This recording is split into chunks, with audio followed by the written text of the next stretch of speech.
Bonjour Frédéric, je suis ravie de t'accueillir dans le podcast des experts du PPM de Triskel Software. Aujourd'hui, nous partons en voyage, celui de la transformation des entreprises. Donc tu vas nous livrer les clés de la préparation et de la réalisation d'une belle aventure comme celle-ci. Avant de rentrer dans le vif du sujet, est-ce que tu peux te présenter à nos auditeurs et dire quelques mots sur la société Arguin ? Bonjour Isabelle et merci de m'accueillir pour ce podcast. En effet, je suis partenaire au sein du cabinet Arguin et leader de l'offre transformation des systèmes. Arguin est en fait un cabinet de conseil en management des projets et des organisations qui a été fondé en 2004. Et il est également organisme de formation. Son offre est constituée de 4 lignes de service qui sont le management des projets, qui est l'offre historique, excellence opérationnelle, qui est la 2e ligne de service, la 3e étant système de management, et la 4e, celle que je porte, transformation des systèmes. Et qui nous intéresse aujourd'hui. Cette offre est destinée à la fois aux grands comptes, aux ETI et aux PME. Et le caractère différenciant d'Arguin, pour te répondre, s'incarne dans ses valeurs cardinales qui sont l'écoute, l'expertise, la transparence et la bienveillance. Ok, merci pour cette présentation rapide. Alors, tout d'abord, rappelle-nous ce que toi, tu mets derrière la notion de transformation des entreprises, qui est le sujet du podcast du jour. La transformation, littéralement, Isabelle, c'est un changement. C'est une évolution pour devenir autre chose. Alors, idéalement, c'est être mieux après qu'avant. Appliqué à l'entreprise, ce doit être, selon moi, une démarche volontariste pour adapter son modèle et ses objectifs, pour être plus performant, pour renforcer ses positions de marché et pour en acquérir de nouvelles. Il existe d'ailleurs plusieurs typologies de transformation de l'entreprise pour illustrer. Il y a celle qui impacte sa structure, celle qui impacte son organisation, son offre, voire ses technologies. D'accord. Pour que ça soit bien concret pour nos auditeurs, est-ce que tu peux nous donner 1 ou 2 exemples de transformations sur lesquelles toi tu as travaillé chez Arguin pour vos clients par exemple ? Absolument. Alors, j'en vois 2. J'ai 2 exemples en tête. Le premier concerne une entreprise qui distribue des produits de consommation courante et qui faisait principalement son chiffre d'affaires en boutique. Et là, il s'agissait pour elle d'augmenter très significativement son chiffre d'affaires en ligne et donc de basculer vers une activité importante en termes de e-commerce. Donc ça, c'était une transformation très structurante pour elle. Très stratégique aussi. Et stratégique, en effet. Et le deuxième exemple, qui n'a rien à voir, c'est une entreprise qui souhaitait, sur l'ensemble de ses fonctions support, gagner en efficacité et en performance globale. Et elle a décidé d'engager un grand projet d'automatisation de ses processus support. D'accord, ok, c'est très clair. Ouais. Le voyage que tu évoquais, Isabelle, en introduction, pour moi, je dirais que la transformation d'entreprise, c'est une grande et une belle aventure, mais qui est souvent non dénuée d'écueils. C'est pourquoi elle doit être pensée, structurée et pilotée. Effectivement, c'est pour ça qu'on est là et c'est ce voyage sur lequel tu vas aider nos auditeurs. Donc, chez Arguin, vous avez accompagné de nombreuses entreprises. Tu as cité 2 exemples. Ça peut être des ETI comme des grands comptes dans leurs projets de transformation. On voit que c'est très vaste. Mais comme tout voyageur, j'imagine que vos clients, malgré le fait qu'ils travaillent sur des projets somme toute très différents, ils rencontrent un certain nombre d'enjeux qui sont similaires. T'es d'accord ? Absolument. Ouais. Est-ce que tu peux nous dire, dans les grandes lignes, quels sont ces enjeux qui sont récurrents, je dirais, d'un projet à l'autre ? En effet, alors que ce soit d'ailleurs avant, en phase de préparation, ou après, en phase de retour d'expérience, la transformation de l'entreprise, on peut dire effectivement qu'elle répond à des enjeux similaires à ce qu'on peut rencontrer lors d'un voyage. Il faut d'abord convaincre. Alors convaincre, ça c'est un point important, et ce n'est en aucun cas du qui même me suive, car la transformation se doit d'embarquer de multiples parties prenantes dans l'entreprise. Et donc essentiel de bien faire comprendre quelle est la direction prise et en quoi celle-ci est la bonne d'ailleurs. Il faut ensuite fédérer. On ne travaille pas tout seul, donc c'est un peu là le 1 pour tous et tous pour un. Et l'entreprise se doit de mobiliser toutes ses parties prenantes autour d'une ambition et des objectifs précis pour que chacun puisse comprendre ce qu'il a à faire et y contribuer efficacement. Ok, donc le premier enjeu, convaincre, fédérer, c'est l'apanage des organes de direction en fait, qui donnent l'impulsion de cette transformation. J'imagine que ça ne suffit pas. Ensuite, il est impensable de partir la fleur au fusil dans ce voyage et que ça s'organise un petit peu. Absolument, Isabelle.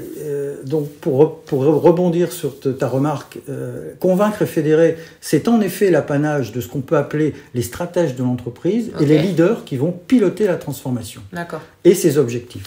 Ensuite, dans une deuxième partie, il est également très important d'organiser cette transformation. Et là, il est essentiel, dans cette phase d'organisation, de définir, de construire et de planifier les buts, les trajectoires et les initiatives qui vont concourir à l'exécution de cette transformation. Et en dernier lieu, piloter. Il n'est en effet pas satisfaisant de verser dans le « bon, on verra bien ce qui arrivera, on se lance, on y va ». La transformation d'entreprise n'est ni un voyage en aveugle, ni un saut dans l'inconnu. Elle nécessite de mettre en place des indicateurs de mesure en regard des objectifs définis pour avoir un tableau de bord en temps réel de la situation à la fois opérationnelle et budgétaire. D'accord, ok. Donc on est dans une démarche très complète, convaincre, fédérer, organiser, piloter, tu l'as vraiment dit, ça engage toutes les forces vives de l'entreprise. Donc il faut qu'elles suivent et qu'elles adhèrent à cette transformation. Alors, vous, Arguin, vous êtes consultant, en transformation d'entreprise notamment. Quelle démarche vous recommandez de mettre en œuvre pour faire face à ces enjeux et puis je dirais ainsi réussir son voyage, arriver au bon endroit à la fin de ce voyage de transformation? C'est en effet une question fondamentale. Et si la transformation d'entreprise est en effet une aventure, elle ne doit en aucun cas être menée de manière aventureuse. C'est en cela que la démarche de mise en œuvre est primordiale, car elle porte le sens, elle donne de la lisibilité et elle contribue à la dynamique de succès. D'accord. Mais il faut considérer que la transformation est un voyage pour nous en 3 temps. Le premier temps consiste à définir des objectifs et des cibles. Donc à partir de l'ambition que j'évoquais précédemment affichée par l'entreprise, il s'agit de décliner celle-ci sur des axes majeurs et la traduire en buts précis. Ces buts sont porteurs d'objectifs clés pour l'entreprise. Il est ensuite nécessaire de traduire ces objectifs clés en cibles pour les métiers de l'entreprise avec les paliers de transition associés, car on n'imagine pas de tout mener de front. D'accord. Donc si on reprend l'exemple de transformation des automatisations de process que tu as mentionné tout à l'heure chez un de vos clients, je veux pas que tu nous donnes tout le projet, mais est-ce que tu peux nous donner des exemples d'objectifs et de cibles que ce client a mis en œuvre? Oui, bien sûr. Donc concrètement, je vais m'attarder sur 2 objectifs. Donc le client a dit, c'est très simple, on ne va pas se lancer dans le projet comme ça de but en blanc, donc il faut mener une étude préalable. Donc les 2 premiers objectifs clés pour lui étaient un diagnostic de ses processus support sur le périmètre étendu de l'ensemble des process support, et ensuite d'étudier l'amélioration de tout ou partie de ces process. Donc d'avoir une mesure de l'efficacité initiale de ces process. D'accord. Donc ça, c'était les 2 objectifs clés. Et les 2 cibles qui ont été retenues sont de faire un pilote, voire une expérimentation en vraie grandeur de l'automatisation de ces process sur un périmètre restreint, et ensuite, dans un deuxième temps, d'engager une généralisation sur l'ensemble des process support en 2 ou 3 paliers, en commençant par exemple par la finance et la compta, ensuite passer par les moyens généraux et d'étendre comme ça sur l'ensemble du périmètre. Sur chacune des divisions. Très bien. Donc ensuite, tu nous as parlé premier temps, définir objectifs et cibles. Alors, le deuxième temps, j'imagine qu'il y en a un. Oui, Isabelle, le deuxième temps. Alors, on a défini où on veut aller, les cibles qu'on veut atteindre. Donc, on définit ensuite les trajectoires, c'est un peu comment on y va, et les jalons.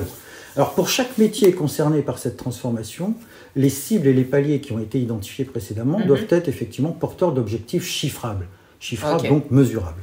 La construction des trajectoires permet d'agencer les cibles entre elles et les paliers, depuis l'état initial jusqu'à la cible finale.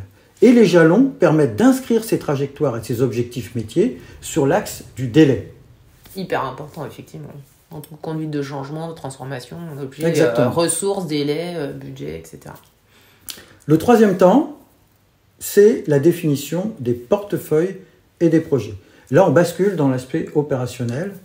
Donc, sur la base des cibles, des objectifs métiers, des trajectoires, il s'agit d'identifier les initiatives qui vont être nécessaires pour les concrétiser et atteindre les résultats attendus. Donc ces initiatives, qui peuvent être listées au début sans organisation principale entre elles, sont ensuite structurées en portefeuille pour une mise en cohérence globale, à la fois pour faciliter leur évaluation budgétaire, puis ensuite pour leur découpage en projets, et enfin pour affecter les investissements à chacun de ces projets. D'accord, ça c'est vrai que c'est la phase chez Triskel sur laquelle nous on intervient plus et qu'on connaît le mieux. Donc quand je t'écoute Frédéric, on comprend bien que transformer l'entreprise, c'est pas un projet technique et que ça ne peut pas être résumé finalement à la mise en œuvre d'une palette d'outils. Néanmoins, en même titre que la définition des processus et de l'organisation, l'outil est le dernier pilier fort pour le pilotage de la transformation des entreprises. Donc je dirais un petit peu, toi qui connais notre outil de pilotage Triskel, dans quelle mesure penses-tu qu'il peut aider vos clients dans leur voyage ? Alors oui, Isabelle, tu as raison de mettre en avant, dans un premier temps, la démarche et ses processus en 3 temps, puis l'organisation associée qui s'approprie ce cadre de travail et qui enclenche une dynamique vertueuse. L'outillage de tout cet ensemble est certes le dernier pilier pour le pilotage de la transformation d'entreprise, mais ce ne doit pas être la dernière roue du carrosse. Il est en effet utile cet outillage dès le début des travaux pour automatiser progressivement les processus de la démarche de transformation et ainsi construire les fondations utiles au pilotage de celle-ci. En cela, pour nous, Arguin, l'offre Transformation Management de Triskel nous paraît à la fois compatible avec notre démarche et adaptable rapidement à tous les contextes d'entreprise, car elle dispose d'une couverture complète et d'un paramétrage initial qui permet une mise en œuvre simple et rapide d'une solution opérationnelle pour l'entreprise.